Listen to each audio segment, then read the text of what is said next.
Hello everybody, welcome back. It's Joey again. You're watching Vegas D-Tech, and today I've got the Lake Mead water level report. We're doing it a little bit differently, something that I've been working on diligently here to set up for you.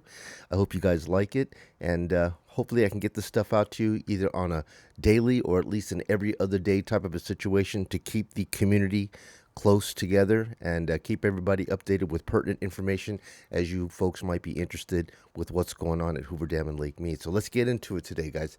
The current water level today at Lake Mead is going to be 1,047.29 feet, and it has been rising, guys.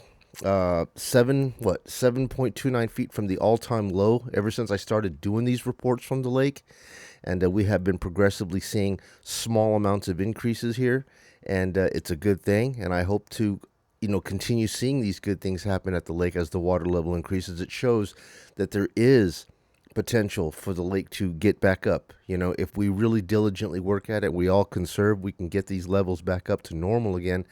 I don't think that it'll ever go back up to all the way what it was, but hey, from 1,040 to see a 7-foot increase in water, that's got to make everybody happy.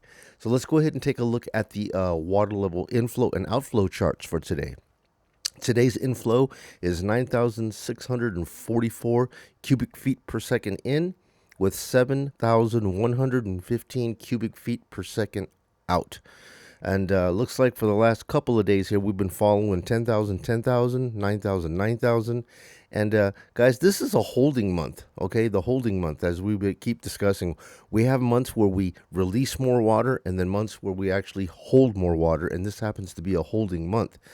We had 3 days here. If we take a look over here at the change index shows for the past 14 measurements here, we've had 3 days that were in the red.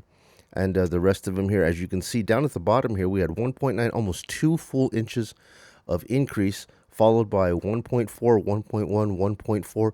So each progressive day, we've been seeing an inch or more of increase. Couple of days there, we've had, if you see this stuff in the red, it's close to zero. 0.7, 0.1, 0.2, those are all negligible. And, you're going to see some flow increases and decreases constituting these changes, but in the last 4 days here, you can see 0.6, 0.11, 0.8, and 0.4, and that is the differential change index for the week. So guys, I was just making a real quick little Lake Mead update for you here for folks that wanting to know what the inflows, outflows are, the current Lake Mead water level, and I'm hoping to give this stuff to you real fast and quick. Not quite a YouTube short. I can't fit all this stuff in 60 seconds, but if I can get this information up to you like this on a daily, keep everybody in the loop, and as I find out anything important and pertinent for the day is going on with the lake, I will be sure to tag it in after the report. So anyways, folks, that's it. That's all. Thanks again for watching the reports. Joey Vegas D-Tech. I'll catch you guys on the next upload. You guys be well. Take it easy now.